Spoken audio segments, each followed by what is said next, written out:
The illegal elbow. Elbow techniques. This is the elbow. An elbow from here. I'll throw the elbow. Yeah, the illegal elbow. All right, people, we're back, man. Illegal Elbow Radio. Another exciting episode for you guys, man. This is Brian from Illegal Elbow Radio, Illegal Elbow on Twitter. And this is Dan from MMA Aftermath on Facebook and Twitter. So UFC on Fox 13. It was a good weekend, man. It was a interesting weekend with a lot of weird happenings, really. Just a few quick things to point out, man. Jamie Varner making the exit, man, and it's, like you were talking about earlier, it's not a huge surprise. I gotta wonder if he had this in the back of his head, kind of like, if I go out there and I perform amazingly, maybe I'll continue on, but. Or they could have said, hey, bro, there's going to be a pink slip waiting in your locker if you lose this one. So it could be, man. You never know, and it's. He says he's got a lot on his plate, so hopefully he can. He's got his own gym, right?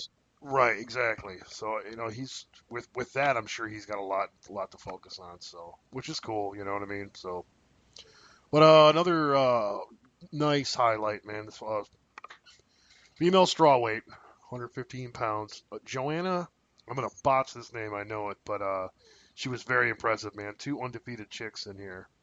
Joanna Jezedric, I think is how you say it. Jezedric. Yeah, if somebody's going to look at that and pronounce it correctly first off, I'll give you props. Yeah. It's up there. Jezedric.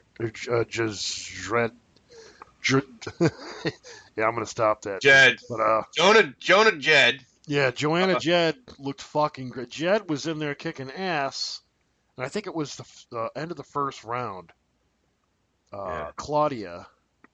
Claudia, the cheap ass. Yeah, the cheap ass with the cheap shot after the bell. Oh, well, she said she was sorry. Well, whatever, dude. She could say she was sorry. Somebody could rob your grandparents. What they say they're sorry. It's okay. I mean, come on. You know what that means when somebody does that? That means usually they're frustrated and they're getting their ass beat. Yeah. Okay, look at Phil Davis, or not Phil Davis, Paul Daly. Paul Daly, yeah.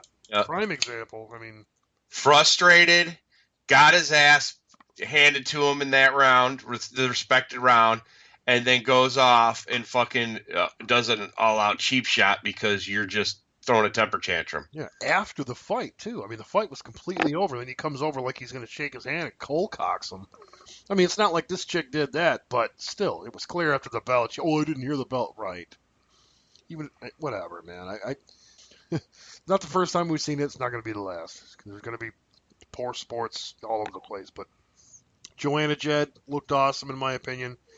One judge had it for the other chick. So, never split. You want to call it a split decision, that's fine. But, and I don't want to take anything away from Claudia either, man, because she looked great. It was her first loss. So, she looked really, really good. But I think on their feet, Claudia lacked a little bit. But she was the better wrestler of the two, some slams here and there.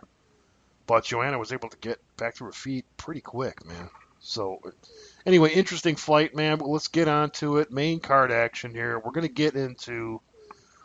I thought Gonzaga would probably be able to go in here, weather a little bit, and throw a little bit of his own. But, Vitrione had other plans. Yeah, he just wasn't having it. He was just like, this is my night. I'm not having it. I got to pad this record. I got to get something moving here because still in the single digits.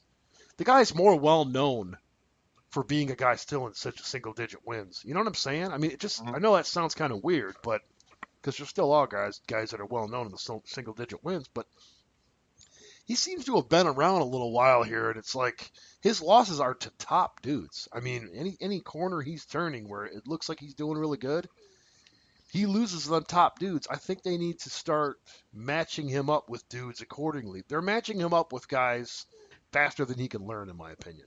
Mm-hmm. You know what I'm saying? I mean, I just think it's not that great of an idea to keep bringing him up. Even though people like him, that kind of buys him a little bit more, I think. Yeah, it's like almost maybe a Roy Nelson Mitrione maybe could happen. It's like, shit. 2. trying to fucking avenge something over here. So, I don't know. Something. Guys that are on a crossroads. I mean, Mitrione coming off a win, it's like, what else would be a good fight for him? Shit, I don't know. I was gonna say a Mitrione Overeem, but that's too much. That's too high up. Yeah. Not saying Overeem's way the hell up there, because Overeem has been on a rough road too, man. Hey, you know what? It could be a possibility. They just fought on the same fucking card, dude. So yeah, they're going to be ready at the same time here. So this might be a good possibility. Because I'm thinking like one of those guys, a lower tier, fucking waving around, fucking hovering around 10 over here, Or not only that, man. What about a Mitrione Struve? Try to put that back on, seeing that Struve's coming off a loss. Struve could be still ahead of him on the, obviously ahead of him. And as far as I'm concerned, Struve's done. Okay, so from what I've seen out of Stefan Struve, if you get Get in the inside, man. Inside, he's done. He's fucking done. And they were talking up his guard, and he's like, dude, Overeem, who's been struggling in his own right, just cut through that like a freaking bushwhacking through some weeds, bro, and got to the chin. So it's like I could see Mitrione with his NFL background, who likes to bull rush people. If you give him a chance, this is he fucking kind of bull rushed fucking Gabe a little bit, dude. Yeah, and I think he's taking this mentality. He's putting his head down, going in for the fucking kill, using his weight to his advantage, and I think fucking Struve would be in trouble. But I think fucking Nelson or somebody like that would be a better matchup, But Struve's going to have to fucking fight somebody. So yeah, I mean, I don't think they're going to get rid of Struve. He didn't look like he had any kind of problems, like with his recent, hiccups and shit. You know what I mean? Passing out before the show and whatever. But like you were saying, man, with Overeem getting right in there. Well, shit, I don't want to jump ahead, but Mitrione just really made short work. It really wasn't really a problem, man. Really, it's just. What to do with Gonzaga at this point? It's 16-9. You know what I mean? Getting close to the double-digit losses here. I don't know. I thought it would have been better, like you were saying. Go back to your roots. You know what I mean? Try go. Just I don't know, man. I don't know what's going on with Gabe here, man. Because like you were saying, man, ever since he knocked out Crow Cop, he thinks he's a striker. But it's like, well, wait a minute here. Maybe he's just confused. Not to give him too much respect or buy him a little too much, but I saw Gonzaga doing a lot better. It was kind of like a little bit of exposure. It's like, man, just bum rush this guy and clock his ass up and he's in trouble. And that's fucking Mitrione's MO, dude. It seems like so. He's taking a page out of his NFL fucking past career. He's like, fuck it. I'm just gonna bulldoze people and impose my will, and that's it. So I give Matt Mitrione props for what he's doing back down here near the 13 to 9 range that he'll probably be in now. He's doing some work down here. So now that he's getting up more, I think it might be a little more troublesome for him. With some strikers that are not going to be letting you do that, dude. They're going to have some good timing and shit here. So I got some work to do with the top 20. Especially after this weekend, dude. Yeah. Oh no, we could do probably a top 10 or top 5 show, for 2015 for sure. Oh right. After you readjust everything, Yeah, for sure, man, for sure. I didn't. We pretty much called this one across the board. I mean, we pretty much had this one. I saw Overeem penetrating the lanky, kind of slow.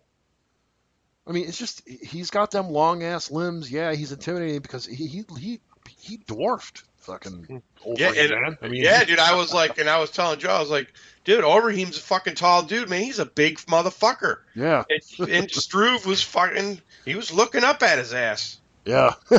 And it's like Overeem had no choice, and we had to he really had a great game plan. It's like, you know what? Don't deal with this guy's reach. just get inside. And with that spin takedown, that was pretty slick, man. Yeah, it was badass. That was slick. He took him down, and from that was the beginning of the end, man. Really, Yeah.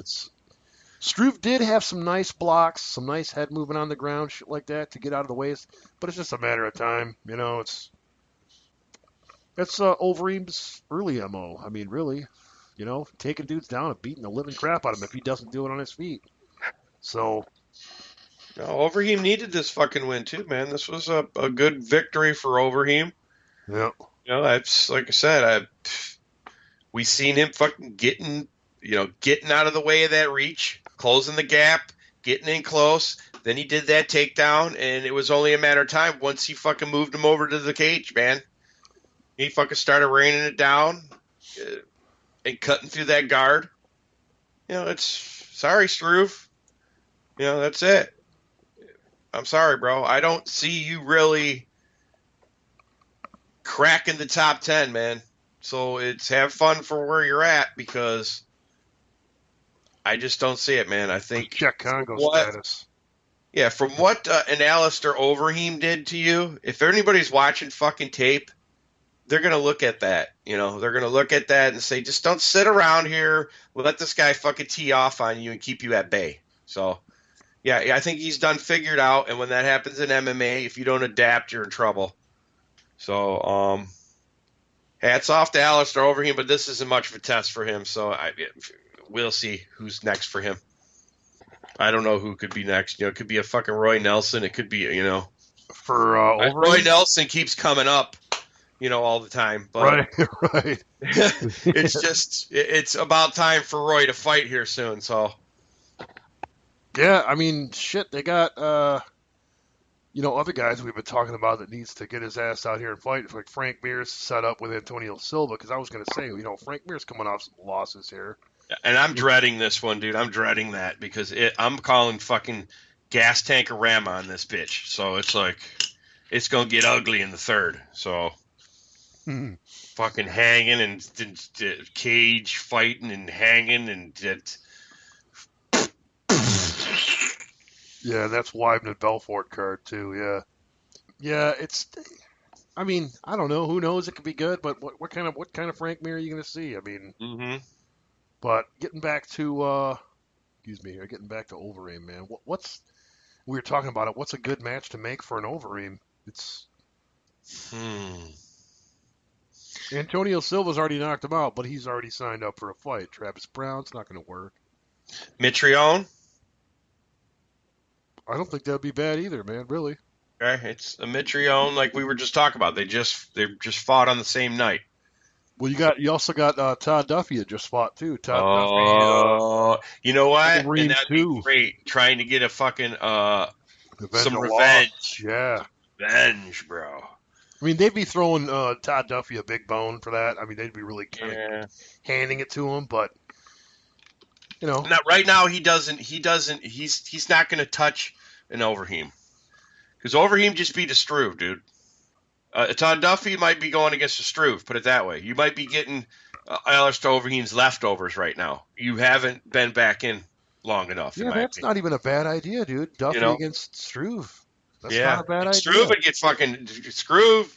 He might get toppled, bro. Yeah, oh yeah. He might get like I'm talking about, instead of putting on the ground and getting beat down, he might go from 7 foot all the way. Just crunch the midsection, man. John, that's a long way down, bro. Yeah, with a double leg, dude. With a nasty double leg, drop him on his ass, and just them couple of clubs that he's got, you know. Well, not only that, look what Duffy did to the last guy. That's what I'm saying, man. Hamilton, man. If he hits Struve on the fucking temple like that, dude, that's a long way down for Struve to fall. Yeah. That might be outie time there. Yeah. But hey, we're talking about shit that might not happen, but once we get into heavyweight talk, we hijack the show. We do. Definitely. But that being said, man, you want to get out of here, brother? Yeah, let's get out of here, dude. I think we pretty much ran it down. And you know what? Fucking thank you guys, and we will see you and hang out with you on the next Illegal Elbow show. And also, people, don't forget, man, we announced it last time out, man, the app, it is here, man. It has arrived. It's on Google Play Store, our brand new Android app. We're super excited about it, man. So, guys, go over there, check it out. Search Illegal Elbow, one word. No spaces in there. It'll pop right up.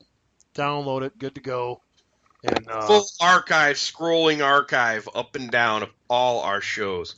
All 770 shows we got on there. So, people, this is an awesome app, man. yeah, it's sweet, man. It's very, very simple, man. Very simple to use. Very simple layout, man. It goes over our information, you know, how to contact us, stuff like that. And so we'll see you guys, man. Thanks a lot. Big time for the support. And download the app. And we'll hear from you guys, man. Steadfast. And a God beer.